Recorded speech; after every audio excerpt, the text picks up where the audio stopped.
Testimonio devocional 10 de julio, primera de Juan, capítulo 4, versículos 2 y 3. Confieso. Cada uno de nosotros deberíamos entender las advertencias de Juan sobre no tragar entero todo lo que nos dicen. Toda información debe someterse a prueba si realmente es de Dios, viene de Dios, es inspiración suya. Examinar si el que habla en nombre de Dios vive a Cristo, vive la palabra de Dios. Si el mensaje está de acuerdo o no con las Escrituras y quien habla da un testimonio de vida en palabras, acciones y decisiones, dando prueba fehaciente de la verdad. No podemos olvidar por un instante que hay dos espíritus, el Espíritu Santo de Dios, un espíritu que inspira la verdad, y el espíritu del anticristo, el que promulga mentira, medias verdades, no reconociendo y o no permitiendo el señorío de Cristo. Por tanto, es necesario examinar todo y no ir creyendo a todo lo que oímos, todo lo que se dice o se alega venir de Dios. Aprendamos de los de Berea a comprobar con las Escrituras. Si el mensaje es de Dios, no contradice en absoluto a la palabra de Dios. Dejemos de asumir que cada experiencia espiritual, que cada palabra, demostración proviene de Dios. Todo lo debemos probar si tiene sustento bíblico, si realmente proviene de Dios. Somos nosotros los que debemos discernir la diferencia. Si proviene del Espíritu Santo, es vivificante, dando vida, produciendo vida y glorificando a Dios, acorde en todo con la palabra de Dios. No podemos culpar a Dios por engaños sufridos. Es nuestra culpa por no tomar en serio las advertencias, por no estudiar, entender y aplicar la palabra de Dios, por no aprovechar las enseñanzas en el templo, por no mantener comunión con los hermanos en la fe. Tengamos presente que Juan nos advierte sobre los que buscan desviar del camino de la salvación, desestimando la importancia del conocimiento espiritual, del congregarnos, de ser parte activa del cuerpo de Cristo, siendo presa fácil de aquellos que aparecen para desviarnos del verdadero camino a seguir, y la única forma de evitar ser engañados es teniendo un conocimiento espiritual de la palabra de Dios, para que la próxima vez que nos hablen o nos muestren, lo podamos comparar con las enseñanzas de las Escrituras, cuidándonos de lo que dicen y cómo lo dicen, determinar si están en línea con la verdad de Dios o si se desvían de ella. La palabra de Dios nos exhorta a examinarlo todo, reteniendo lo bueno, porque todo debe juzgarse por estándares bíblicos. Dios nunca se contradice y conocemos lo que ya ha dicho en su palabra. Y las Escrituras nos dicen que la profecía nunca es de interpretación privada. Por tanto, evaluemos las palabras, creencias, acciones de la gente que nos afirma que hacen las cosas por ser parte de Dios, los que afirman ser portadores de la verdad de Dios con respecto a Dios, si están en línea con los verdaderos mensajes de la Biblia. Cada uno de nosotros debemos ser críticos bíblicos, estando siempre alerta, cuidándonos de los mensajes verbales en plataformas, en redes sociales, determinando siempre si están acorde en todo con las Escrituras. Cada uno de nosotros firmes en nuestro caminar, siguiendo las pisadas de Cristo Jesús. El Espíritu Santo nos lleva a amar a los hermanos como a nosotros mismos, y también nos lleva a discernir las mentes de los que hablan en nombre de Dios, de los que proclaman ser de Dios. Todos creemos en Dios, incluso los demonios, y tiemblan. No todos, ni todo espíritu proviene de Él. Al hablar de discernimiento no es razonamiento humano, es la acción del Espíritu Santo en el creyente y una mente instruida en la palabra de Dios, que va más allá de la aceptación y reconocimiento de Cristo Jesús, teniendo las acciones adecuadas y la obediencia a la palabra de Dios, donde el confesar es creer y obedecer, y al evaluar la fidelidad del mensaje y del mensajero, Juan nos enseña que debe contener todas y cada una de las siguientes cosas: confesar los pecados, guardar los mandamientos, practicar la justicia divina, amar al prójimo, proveer como mínimo la satisfacción de las necesidades espirituales de los que le rodean, creer y confesar a Cristo Jesús.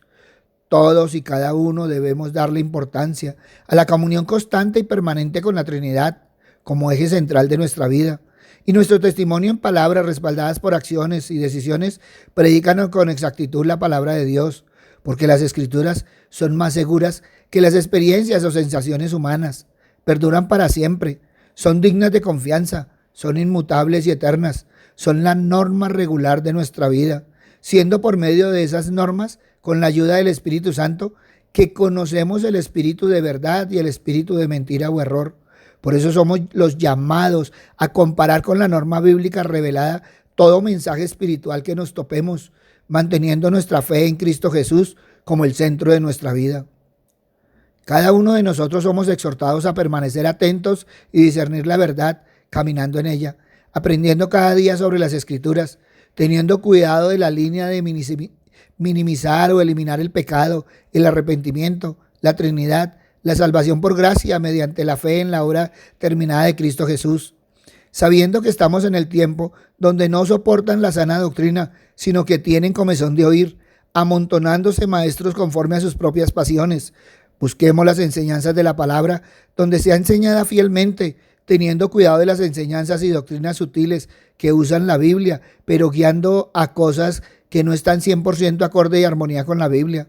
No olvidemos que el mundo está literalmente ahogado en un mar de mentiras, y es cuando debemos de estar más cerca del Padre y del Hijo, pidiéndoles que nos llene a diario por medio del Espíritu Santo, del Espíritu de discernimiento, para poder efectuar pruebas doctrinales sobre Cristo y su obra, efectuar pruebas sociales si el amor tangible en su familia directa y extensiva, en los que le rodean, en un amor servicial y sacrificial, demandan servicio en lugar de servir, si demuestran compasión, simpatía, empatía, efectuar pruebas de arrepentimiento y verdadero cambio, manejo del pecado, porque lo que se hace en el cuerpo afecta al Espíritu y también al Espíritu Santo que habita en cada uno de nosotros.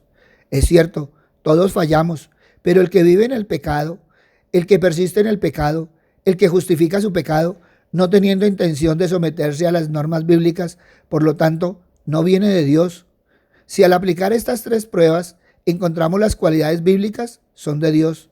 Pero si por el contrario no se encuentran estas tres o se encuentran parcialmente, no son de Dios y debemos tener cuidado.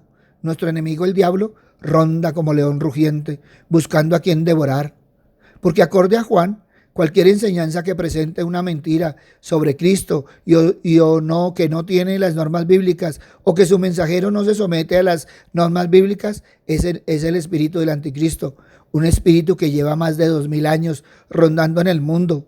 Tengamos presente que toda la escritura es inspirada por Dios para enseñar, para reprender, para corregir, para instruir en justicia. Por eso siempre se debe ver una vida transformada, siguiendo en transformación, una vida sometida a la palabra de Dios. En esto conocemos el espíritu de verdad que es de Dios y el espíritu de error que se opone a la obra salvadora y redentora de Cristo Jesús, siempre intentando alejarnos de la verdadera fe, de la verdad revelada por Dios, de congregarnos, de tener más conocimiento espiritual, porque al enemigo no le importa si conocemos a Cristo, si amamos a Cristo, si oramos a Cristo. Lo que le importa es que tengamos un Cristo a la altura de la mente, un Cristo acorde al mundo, un propio Cristo, un Cristo alejado del Cristo bíblico, un Cristo que no puede salvar y mucho menos redimir. Pero todos y cada uno de nosotros debemos estar firmes en el Cristo bíblico, el Cristo que fue encarnado, haciéndose hombre, para morir por los pecados de la humanidad, el Cristo que es el camino al Padre y nuestro ejemplo a seguir, dejándonos guiar por el Espíritu Santo a través de la palabra de Dios. Es necesario permanecer alerta ante tanta influencia en el mundo actual, permaneciendo firmes en nuestra fe en Cristo Jesús, demostrando nuestra fe por medio de las palabras, de las acciones y decisiones, en una verdadera confesión de fe en cada paso que damos. Ante esto evalúa hoy, confieso. Papito Dios, gracias Señor Padre misericordioso, porque una y otra vez, Padre amado, tú, Padre misericordioso, nos das, Señor Padre bondadoso, ese verdadero mensaje, ese verdadero testimonio, Padre misericordioso, de que no todos los que dicen que vienen en tu nombre están en ti, Padre misericordioso. Por eso hoy te alabamos, te bendecimos y te glorificamos, Señor, porque cada día nos enseñas más y más. Cada día nos llevas, Señor Padre misericordioso, a aprender más de tu palabra, pero también, Padre misericordioso, a ser exhortados, Padre bondadoso, por ella. Gracias, Padre bueno. Gracias, Padre amado. En el nombre de Cristo Jesús, para gloria y alabanza tuya. Amén y amén. Buenos días para todos. Les habló el pastor Walter Bernal de la Iglesia Su Gloria en mi Bogotá. Un abrazo, muchas bendiciones y evalúa hoy, confieso. Si esta palabra tocó tu corazón, compártela. Muchos necesitan evaluar, confieso. Si necesitas palabra, ve a nuestra página web, Su Gloria en mi Bogotá, o ve a nuestras redes sociales. En ellas encontrarás palabra del Señor. Buen día.